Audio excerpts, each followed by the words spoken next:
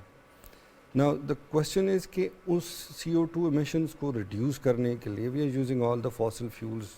آپ کول استعمال کرتے ہیں, آپ پیٹرول استعمال کرتے ہیں, آپ ڈیزل استعمال کرتے ہیں, آپ ووڈ استعمال کرتے ہیں. These are all the fossil fuels جو ہم یوٹیلائز کرتے ہیں.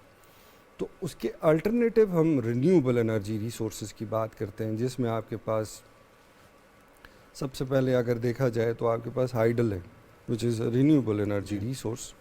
اسی طرح آپ کے پاس باقی ریسورسز میں آ جاتے ہیں جیسے سولر ہے, ونڈ ہے, آپ کے پاس ادر آپشنز ہیں. سو ایک پوری دنیا ہے جس کے اوپر we are going to shift. Earlier یہ ساری آپ کی جو ابھی چیلنجز آپ فیس کرتے ہیں, فار ایگزامپل لاہور کے اندر اسموگ کا, پیورلی بیکاز کہ آپ برننگ کرتے ہیں اپنا جو بھی آپ کا residual of the agriculture sector produce, وہ اس سے آپ کی ٹرانسپورٹ سیکٹر سے, باقی اس طرح کے چیلنجز سے.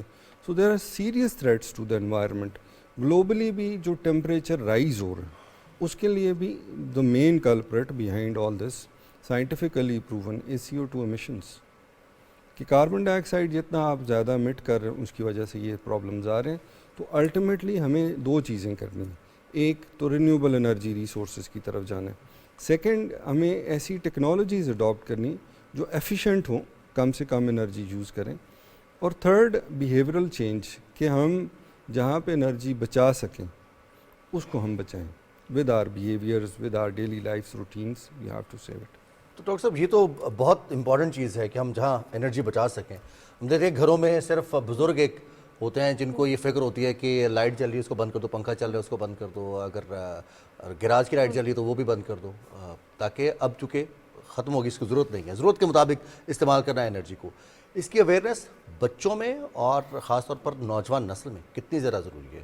لاپرواہی کو ختم کرنا ہوگا کیونکہ ہمارے پاس ہو یہ ریسورسز اتنے زیادہ نہیں ہیں, اور اگر مہنگے ہیں تو تب بھی ہمارے لیے ہی نقصان ہے. تو آئی تھنک یہ it's a no brainer. Means اگر آپ یہ جو بات کریں گلوبلی, یہ نہیں ہے کہ پاکستان میں انرجی پرائسز بڑھ رہی ہیں, گلوبلی بھی انرجی پرائس بڑھ رہی ہیں. تو ہیومن بیہیویئر کو تھوڑا چینج کرنے کا سب سے پرائمرلی جو چیز آپ کو ہٹ کرتی وہ آپ کی پرائسنگ. نجنگ بھی ہے, پرائسنگ کرتے ہیں, اور اویئرنیس کیمپینز آپ لانچ کرتے ہیں. There are number of ways educate کرنے کے لیے. مگر آپ یہ دیکھیں کہ جو پرائسنگ ہے, جیسے ابھی پوری دنیا میں کاربن پرائس کی بات ہو رہی ہے, ٹیکس کی بات ہو رہی ہے, تو پرائسنگ کے تھرو لوگوں کا بیہیویئر چینج کیا جاتا ہے. اب بیسیکلی ہم یہ دیکھ رہے تھے کہ ہم اکثر جو آپ کے گھروں میں, ہمارے گھروں میں گیس استعمال ہوتی ہے, بجلی استعمال ہوتی ہے, اس کے اندر سے ہم یہ دیکھ رہے ہیں کہ اس کے اندر گورنمنٹ فرام دیئر اون کٹی سبسڈی دیتی جا رہی تھی. اب جب وہ اگر اس کو ریئل پرائس کے اوپر لے کے آئیں تو پرائس تھوڑی اوپر جائے گی. اب لوگوں کا, بچوں کا اس کو انڈرسٹینڈ کرنا کہ اس پرائس کو, اس چیز کو جو ویلیو ہے اس کے ایکچوئل, اس کو کیسے یوٹیلائز کرنا ہے, I think that's very important to understand first. Secondly I think religiously بھی اگر آپ دیکھیں تو ریلیجن یہ کہتا ہے کہ آپ دریا کے کنارے بیٹھیں تو پھر بھی آپ پانی احتیاط سے استعمال کریں. تو امیجن کہ دا ریلیجس فلاسفی جس کے اوپر یہ سارا ملک بنا چلتا ہے, تو we are already talking about this thing کہ جی آپ نے تو اس طرح اس کو لے کے چلنا ہے. آئی تھنک جو چھوٹے بچے ہیں, اسکول گوئنگ بچے, یہ بیسیکلی بڑا انفلوئنس کرتے ہیں ماں باپ کے اوپر. ہم نے کافی ساری کیمپینز ایسی لانچ کی اور ہماری ٹیم اس کے اوپر اسکولس کے اندر, کالجز کے اندر, آج بھی we have a session in school جس کے اندر ان کو اویئر کرتے ہیں یہ کس طرح افیکٹو ہو سکتے ہیں. And I think it's very effective کہ جب ماں باپ ان کے کچھ چیزیں اسٹور پہ کچھ لینے جاتے ہیں تو they are the ones who are guiding them, نہیں کہ یہ والی نہ لے لیں, یہ والی لے لیں. And I think second is like people who are paying it, paying the price for it, جو بل پے کر رہے ہیں. I think they are the ones who needs to understand کہ جی کیا ایسی ٹیکنالوجی اویلیبل ہے جس کے اوپر شفٹ کریں تو اس کی کاسٹ کم ہو سکتی ہے. And I think that is very important thing کہ پرائسنگ کا مطلب یہ نہیں ہے کہ ہم ہینڈی کیپ ہو جائیں یا جب کنٹری میں کوئی بھی پرائس بڑھتی تو اس کے ساتھ ہینڈی کیپ ہو جائیں. I think there are alternative availables. For example fans ہیں. آپ کے جو پرانے پنکھے آپ اپنے گھروں میں چلے جائیں, تمام لوگ آپ یہ دیکھ لیں, ابھی بھی آپ کے گھروں میں پرانے پنکھے لگے, وہ پرانا پنکھا 120 واٹ کا. ابھی جو نیا پنکھا آ گیا ہے اس کے اندر بہت ساری ایسی BLDC ٹیکنالوجی یا انورٹر جنہیں کہہ رہے ہیں, فینز اویلیبل ہیں جو 40 واٹ تک 50 واٹ تک ہیں. سو امیجن کریں کہ how much is the reduction. اب وہ کتنے گھنٹے چلاتے ہیں, and this can save you in 2 seasons the whole cost, and for rest of its life it's a saving. صحیح. So basically it's very important to spread awareness regarding such issues, کیونکہ ہم تو اکثر کہتے ہیں کہ 2 پنکھے چلتے ہیں, بل اتنا زیادہ آ گیا, پھر ہم یہ نہیں دیکھتے کہ جو بلب ہم استعمال کر رہے ہیں وہ انرجی سیورز ہیں یا نہیں ہے. یہ ایک بہت ایک ٹرینڈ چلا تھا اور لوگوں کو اویئر کیا گیا تھا کہ انرجی سیورز کتنے زیادہ ضروری ہیں. اسی طرح اویئرنیس کے لیے اگر بات کی جائے تو national energy efficiency and conservation کے جو اور اقدامات ہیں اس پر آپ کچھ روشنی ڈالنا چاہیں گے؟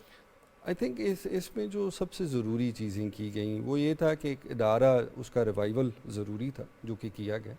اس کے ساتھ ساتھ جو ایک اہم چیز ہم یہ دیکھ رہے ہیں وہ یہ ہے کہ ایک نیشنل لیول کے اوپر ایک پالیسی بنی, ایکشن پلان بنا, اور ساتھ ہی ساتھ اس کی امپلیمنٹیشن سٹارٹ ہو گئی. میں اس کے اوپر 2-3 چیزیں جو آپ کے زیادہ آئی تھنک جو بھی دیکھنے والے ہیں ان کے لیے بھی ضروری. ایک سب سے پہلے یہ ہے کہ ابھی کنٹری وائڈ ایک لیبلنگ رجیم آنے والی جو کہ تقریباً we are in process to launch it, کہ اس کے ریگولیشنز کیبنٹ سے اپروو ہوئے ہیں. تو پہلے جب آپ کسی بھی شاپ پہ جاتے تھے, کوئی الیکٹرانک اپلائنس لیتے تھے, اس میں specifically fans, LEDs, air conditioners, refrigerators and motors, these are the low hanging fruits. ان کے اوپر آپ کو ایک لیبل لگا ہوگا جو نیکا اپرووڈ لیبل ہوگا, اور وہ آپ کو یہ بتائے گا یہ 3 اسٹار ہے, 2 اسٹار ہے, 1 اسٹار ہے, 5 اسٹار ہے. زیادہ سٹارز کا مطلب ہوگا it's the most efficient appliance. اگر آپ اس کی کوئی آپ فرنٹ کاسٹ دے بھی رہے ہیں تو دیر از دس گارنٹی کہ جی یہ پراپرلی ٹیسٹ ہوا, اور کل کو اگر آپ کو کوئی کمپلینٹ آتی تو وہ اس کے پیچھے پورا میکنزم از اویلیبل جو گورنمنٹ نے اپروو کیا ہے کہ آپ کیسے پینلائز کریں گے, کیا پنشمنٹس ہیں, کیا آپ ان سے کاسٹ کریں گے. اس سے پہلے جب بھی آپ جاتے ہیں what is the indicator that you know this is the most efficient, maybe the salesman. But I think now we are bringing this whole کہ پوری دنیا میں یہ رواج ہے, تو ہم بھی آپ کے لیے ایک لیبلنگ رجیم لے کے آ رہے ہیں for the country, and I think this is very important forum کہ سب کو بتانے کے لیے کہ وہ اسٹارز ڈیفائن کریں گے کہ یہ اپلائنس کتنا ایفیشینٹ ہے. 1 آئی تھنک سیکنڈ جو ہم ایک اور چیز کرنے جا رہے ہیں جو کر دی ہے اور پروسیس میں ابھی شروع بھی کر دی, کہ جتنی بھی آپ کی بلڈنگز ہیں ان کا ایک انرجی کنزرویشن بلڈنگ کوڈ بنائے, اور اس کو ابھی ہم امپلیمنٹیشن پروسیس میں ہم یہ کہہ رہے ہیں جتنی نئی بلڈنگز ہیں جب آپ انہیں کنسٹرکٹ کریں تو آپ کو پتہ ہو کہ اس کا ڈیزائن کیسے رکھنا ہے, وہ کس طرح ڈیزائن کریں کہ اس کے اندر ہیٹنگ اور کولنگ جو کوئی آپ سمر اور ونٹر میں دونوں چاہیے, اس آپ کی زیادہ تر اس کے اندر سیو رہیں. اور اس کی وجہ سے آپ کے اگر تھرموسٹیٹ بیسڈ یا باقی ایئر کنڈیشنرز, باقی اپلائنسز چلتے ہیں, ہیٹرز چلاتے ہیں اگر, تو وہ سارے کیونکہ وہ اندر ہی رہے گی ہیٹنگ اور کولنگ, وہ ضائع نہیں ہوگی, تو آپ کے بلز اس سے بھی کم آئیں گے.